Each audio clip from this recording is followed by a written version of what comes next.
Welcome friends. आज हम भारतीय राष्ट्रीय आंदोलन के उदय के कारणों पर चर्चा करेंगे, जो आपके एग्ज़ाम के अंदर बड़े सवाल के रूप में भी आ सकता है और 50 शब्दों में या 20 शब्दों में भी आ सकता है। तो आप देखेंगे कि जब भारतीय राज व्यवस्था को हम समझते हैं तो उससे सबसे पहले हमें देखना पड़ेगा कि भारतीय राष्ट्रीय आंदोलन जो अंग्रेजी शासनकाल था, उस समय भारतीयों का किस प्रकार का रहन सहन था, किस प्रकार से वो प्रतिक्रिया कर रहे थे अंग्रेजी शासन के विरुद्ध, और ऐसे कौन कौन से कारण रहे जिनसे भारतीय नागरिकों के अंदर राजनीतिक चेतना या सामाजिक चेतना या धार्मिक चेतना का उदय हुआ। ऐसे बहुत सारे कारण थे जिनको हम देख सकते हैं, जिनसे भारतीय नागरिक राष्ट्रीय आंदोलन से जुड़े। इसके लिए थोड़ा सा ब्रीफ हिस्ट्री के हम देख लेते हैं। जब राजतंत्र के रूप में भारत में शासन था, राजाओं का शासन था, तो उस समय भारतीय नागरिकों को फ़र्क नहीं पड़ता था कि कौन हमारा शासक है। उन्हें टैक्स चुकाना होता था और वो अपना जीवन यापन करते थे।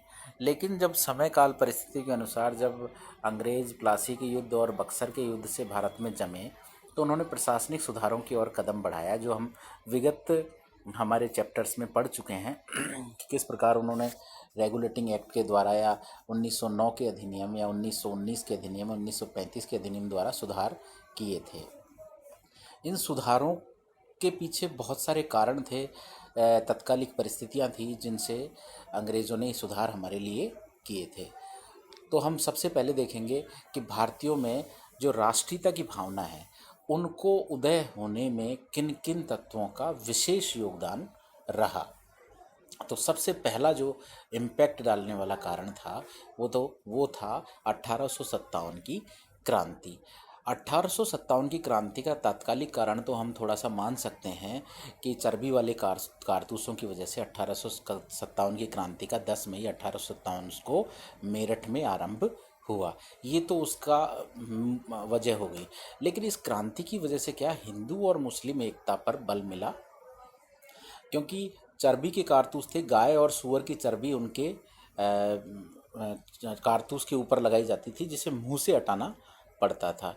इसके विरोध में भारतीयों में हिंदू और मुस्लिम दोनों प्रकार के जो सैनिक थे, उन्होंने इसका विरोध किया और फलस्वरूप ये क्रांति हुई। हालांकि अंत में इस क्रांति को दबा दिया गया, लेकिन ये पहली शुरुआत थी जब भारतीयों ने एकजुट होकर अपने देश में खुद के शासन को लागू करने के लिए, खुद का शासन पाने के लिए इस प्रकार की क्रांति की। दूसरा कारण रहा राजनीतिक एकता की स्थापना। अब 1857 की क्रांति के बाद जो 1885 का दौर था, 1857 से लेकर 85 का जो दौर था, उस दौरान बहुत सारे ऐसे छोटे छोटे संगठनों की स्थापना हुई, जैसे मद्रास एसोसिएशन की, पूना एसोसिएशन की। तो इन सब से और इसी कड़ी में हम भारतीय राष्ट्रीय कांग्रेस 1885 की स्थापना को मान सकते हैं। तो उस समय हम सब एक मंच के रूप में एक संघ बनाकर अपनी अपनी मांगों को रख रहे थे, और अंग्रेज़ों के सामने अपनी मांगों को हमने एक सिस्टम से रखना आरंभ किया। तो ये भी एक वजह थी भारतीयों में राष्ट्रीयता का उदय हुआ। तीसरा और मेजर कारण हम देखेंगे धार्मिक और सामाजिक पुनर्जागरण। लोग कहते हैं कि अंग्रेज़ों ने हमारे ऊपर 200 वर्षों तक शासन किया और हमें पूरी तरह बदल दिया, हम जैसे थे वैसे नहीं रह पाए। तो ये धार्मिक और सामाजिक जो पुनर्जागरण था, इसने हमें वो याद दिलाया कि हम वैदिक काल में कितने महान थे या हमारी संस्कृति कितनी महान थी। उन चीज़ों को हमें याद दिलाया इस धार्मिक और सामाजिक जागरण से, जिनसे हम अपनी खोई हुई शक्ति को जगा सके और अपने आप को हीन दृष्टि से ना देखकर सर्वोच्चता की ओर हमने नज़र करी कि ये देश हमारा है और हम इसमें बहुत सुख से रह रहे थे, और अंग्रेज़ों ने आकर इसे पूरी तरह तबाह कर दिया। तो हमें अब एकजुट होने की आवश्यकता है और आंदोलन करने की आवश्यकता है। तो इसका श्रेय जाता है राजा राम मोहन राय को, जिन्हें पुनर्जागरण का अग्रदूत कहा जाता है। और इन्होंने ही 1828 में बम्बई में ब्रह्म समाज की स्थापना की। और स्वामी विवेकानंद का ये नारा बहुत ही इम्पोर्टेंट रहा कि विदेशी शासन या विदेशी राज्य कितना ही अच्छा क्यों ना हो, स्वदेशी चाहे उसमें कितनी ही त्रुटियाँ क्यों ना हो, स्वदेशी शासन में कितनी ही त्रुटियाँ क्यों ना हो, वो अच्छा है। और तो इनका कहने का मतलब था कि विदेशी शासन चाहे कितना ही अच्छे कानून बनाए, कितना ही सब कुछ अच्छा हो उसके अंदर, लेकिन वो अच्छा नहीं है। और स्वदेशी शासन में चाहे कितनी ही बुराइयां हो, वो अच्छा है। ये स्वामी विवेकानंद का कथन था। और इन्होंने ही हमें वैदिक धर्म और वेदों की ओर लौटने का नारा दिया और वैदिक संस्कृति की अच्छाइयों को हमारे सामने बताया। अगला है इसमें थियोसॉफिकल सोसाइटी। थियोसॉफिकल सोसाइटी की स्थापना हुई, जिसमें एक रूसी महिला थी मैडम ब्लैटवेस्की और अमेरिकी कर्नल अकटाट द्वारा 1875 ईस्वी में क्या की गई, थियोसॉफिकल सोसाइटी की स्थापना की गई, जो 1879 में भारत में आए। और मद्रास के अड्यार नामक स्थान पर इन्होंने किसकी स्थापना की, थियोसॉफिकल सोसाइटी। और इनकी एक मुख्य कार्यकर्ता जो बनी थी हमारी श्रीमती एनी बेसेंट, इस संस्था की मुख्य कार्यकर्ता बनी थी। अब ऐतिहासिक अनुसंधान। ऐतिहासिक अनुसंधान भी एक ऐसी चीज़ थी जिसके अंतर्गत क्या हुआ कि हमारी पुरानी जो खोजें थी, अंग्रेज़ों ने जो खोजें करना आरंभ की, उन खोजों के माध्यम से हमें अपनी वैदिक संस्कृति को जानने का मौका मिला। और वैदिक संस्कृति को हमने कैसे जाना कि भाई जो अंग्रेज़ हमारे यहाँ पुरातात्विक खोज कर रहे थे, ऐतिहासिक खोज कर रहे थे, उनके माध्यम से हमें अपने वास्तविक रूप को जानने में सहायता मिली। अगला पॉइंट है पाश्चात्य शिक्षा। पाश्चात्य शिक्षा को भारत में लागू करने का अंग्रेज़ों का मूल मोटिव तो था कि एक ऐसा वर्ग तैयार किया जाए, एक जो भाषा से तो क्या हो, अंग्रेज़ हो, और मन वचन कर्म से क्या हो, भारतीय हो, जिससे कि वो क्या कर सके, भारतीयों के बीच में और अंग्रेज़ों के बीच में एक सेतु का कार्य कर सके, और वो उनकी बातों को, अंग्रेज़ों की बातों को भारतीयों को समझा सके और भारतीय नागरिकों की बातों को अंग्रेज़ों को समझा सके। तो एक ऐसा पढ़ा लिखा वर्ग तैयार किया। लेकिन इसके साथ ही जब वो वर्ग जिन्होंने पाश्चात्य शिक्षा ग्रहण की, अंग्रेजी शिक्षा ग्रहण की, तो उन्होंने उस साहित्य को पढ़ा और उस शिक्षा से प्राप्त होकर उन्होंने देखा कि ये हमारा कितना शोषण कर रहे हैं। तो यानी वास्तविकता का ज्ञान उन्हें हुआ। तो कुछ तो उनके पिछलग्गू या गुलाम बनकर रह गए, लेकिन कुछ लोग जिन्होंने पाश्चात्य शिक्षा ग्रहण की, उन्होंने भारतीयों का साथ दिया और भारतीयों को वास्तविक स्थिति से अवगत कराया। अगला पॉइंट है भारतीयों का विदेश गमन। अब कुछ जो भारतीय हैं पढ़ाई के को लेकर मान लो, या फिर कोई डिग्री करने के लिए विदेशों में गए, तो वहाँ उन्होंने कई सारी चीज़ों को देखा, जैसे स्वतंत्रता, समानता, भाईचारा और बहुत सारे मौलिक अधिकार, जिनमें व्यक्ति पूरी तरह स्वतंत्र था, अपने संपत्ति को लेकर वो निश्चिंत था, और उस कहीं भी घूमने फिरने की उसे आज़ादी थी, आवास बनाने की आज़ादी थी। तो इन सब को देखकर उन्हें अपनी व्यवस्था का और अपनी गुलामी का एहसास हुआ, और उन्होंने भारत में आकर क्या किया, अंग्रेज़ों के खिलाफ आंदोलन में भागीदारी निभाई। भारतीय समाचार पत्रों और देसी समाज साहित्यों का विकास।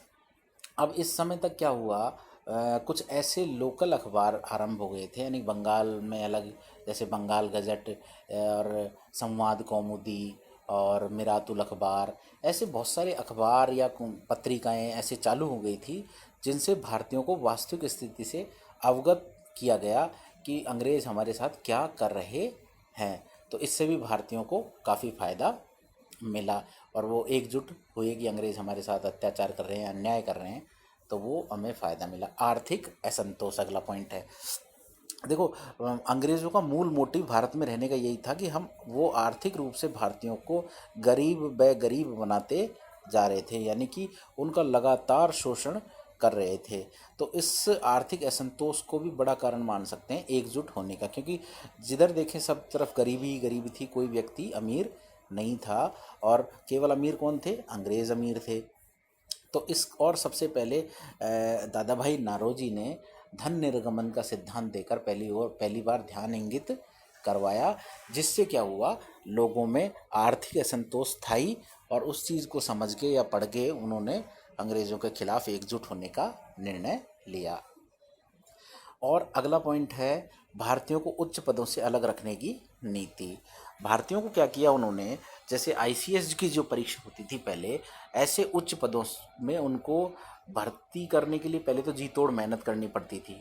परीक्षा लंदन में लगती थी, तैयारी बच्चा यहाँ करता था, और जब वो वहाँ जाके परीक्षा पास भी कर लेता था तो घुड़सवारी जैसे छोटे, जैसे सुरेंद्र नाथ बनर्जी को उन्होंने बाहर कर दिया था घुड़सवारी जैसे छोटे से कारण की वजह से उन्हें, कि आप आईसीएस नहीं बन सकते क्योंकि आपको घुड़सवारी नहीं आती है।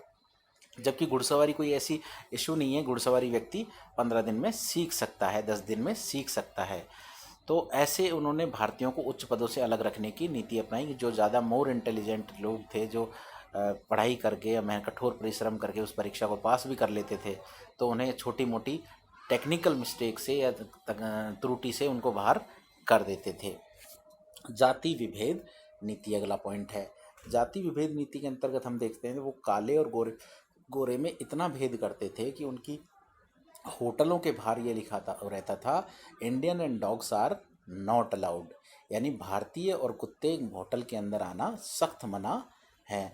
तो इस कोटेशन को बताने के पीछे मेरा मोटिव है कि आप समझ सकते हैं कि वो भारतीयों काले व्यक्तियों को और गोरे व्यक्तियों में बहुत ज़्यादा यानी कि भेदभाव करते थे। यानी काला व्यक्ति जन्म से ही अत्याचार सहने के लिए पैदा हुआ है और गोरे व्यक्ति के ऊपर कोई किसी प्रकार का प्रतिबंध नहीं है। और वो यहूदियों को और ईसाई धर्म को श्रेष्ठ मानते थे और भारतीयों को और भारतीय हिंदू धर्म को बहुत निम्न मानते थे। ये भी एक कारण था एकजुट होने का भारतीयों को। अगला पॉइंट है यातायात तथा संचार के साधनों का विकास। जब औद्योगिक क्रांति हुई तो औद्योगिक क्रांति के साथ ही संचार साधनों का विकास हुआ, जिससे कि व्यक्ति, जैसे बंगाल का कोई व्यक्ति दिल्ली में बैठे व्यक्ति से तार द्वारा या ट्रंक कॉल के द्वारा संपर्क कर सकता था और वहाँ की वस्तु स्थिति के बारे में वो आपस में जुड़े, जिससे कि पूरा देश आपस में एकजुट हुआ और अंग्रेजों की जो अत्याचारपूर्ण नीतियाँ थी उनके खिलाफ उन्होंने एकजुट होने का फैसला किया। तो यातायात संचार के साधनों से, हालांकि जो उन्होंने रेल लाइन वगैरह जो डाली थी वो मूलतः तो उन्होंने सामान के को मालगाड़ियों को एक स्थान से दूसरे स्थान पर जाने के लिए उन्होंने बनाया था अपनी सुविधा के लिए, लेकिन वो कहीं ना कहीं भारतीयों की भी वो काम आया एकजुट होने में। ठीक है, अगला पॉइंट है विदेशी आंदोलन का स्वस्थ प्रभाव। यानी विदेशों में जो क्रांतियाँ हो रही थी, जैसे फ्रांस की जो क्रांति हुई थी, रूस की जो क्रांति हुई थी, उनका भी भारतीय आंदोलनों पर बहुत प्रभाव पड़ा। और इसमें मैं थोड़ा सा ऐड करना चाहूँगा, फर्स्ट वर्ल्ड वार और सेकंड वर्ल्ड वार ने भी एकजुट होने में हमें मदद की, क्योंकि तब तक अंग्रेज़ कमज़ोर पड़ चुके थे। फिर है लॉर्ड लिटन की दमनात्मक नीतियाँ।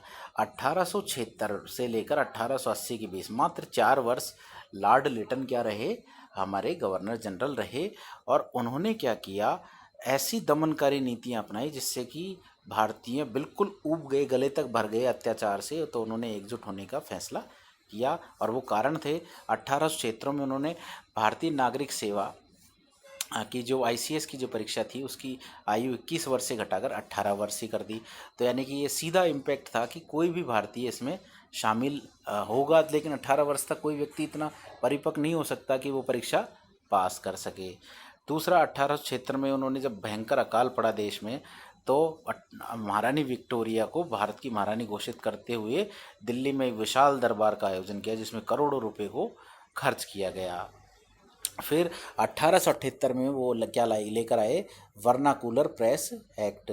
इस एक्ट ने सभी देसी भाषाओं के जो अखबार थे, भारतीय अखबार थे, उन पर कठोर नियंत्रण लगा दिए। तो ये भी बहुत बड़ा कारण था।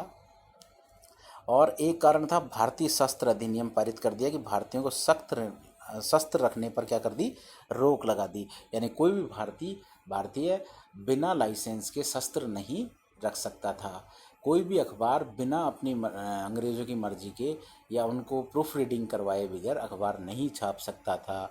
और सिविल सर्विसेज की परीक्षा क्या कर दी, 21 वर्ष से उसकी आयु घटाकर 18 वर्ष कर दी।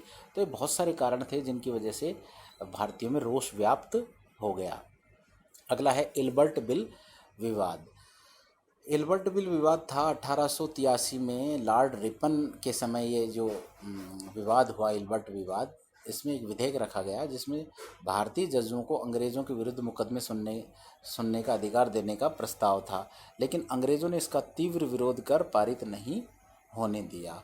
तो मतलब पहले केवल भारतीय जो जज कोई बन जाते थे उच्च पदों में, तो उनको केवल भारतीय लोगों के ही मुकदमे सुनने का अधिकार था। अगर मुकदमा किसी अंग्रेज़ और भारतीय नागरिक का है के बीच में कोई मुकदमा है, तो उसको केवल अंग्रेज़ों की ज्यूरी ही, अंग्रेजी जज ही उसको उस पर न्याय देने के लिए अधिकृत थे। तो इल्बर्ट बिल विवाद हुआ, तो इसमें हुआ क्या, अंग्रेजी जो जज थे उन्होंने तीव्र विरोध किया कि कोई भी भारतीय जज अंग्रेज़ों के विरुद्ध मुकदमे नहीं सुन सकता। तो ये भी एक कारण था जिससे भारतीय एकजुट हुए। तो हमने अभी जो भारतीय राष्ट्रीय आंदोलन के उदय के कारणों को देखा। इसके बाद हम थोड़ा सा देख लेते हैं कि जो कांग्रेस की स्थापना हुई थी 1885 में, उससे पूर्व कौन कौन से ऐसे संगठन थे जिनकी स्थापना हो चुकी थी। तो आप ध्यान रखेंगे, ये एग्ज़ाम में आ जाते हैं। कांग्रेस पूर्व कोई 4 संगठनों के नाम बताइए। तो पहला है ब्रिटिश इंडियन एसोसिएशन, 1851 में इसकी स्थापना हुई। इंडियन लीग या इंडिया लीग 1875। इंडिया एसोसिएशन ये है 1876। पूना सार्वजनिक सभा 1876। बॉम्बे प्रेसिडेंसी एसोसिएशन और महाजन सभा 1881। तो आप 4 कोई पूछे आपको तो British Indian association 1851, India league 1875, Indian association 1876, Poona सार्वजनिक सभा 1876 और बॉम्बे प्रेसिडेंसी या महाजन सभा 1881। इनका नाम ध्यान रखेंगे। धन्यवाद फ्रेंड्स।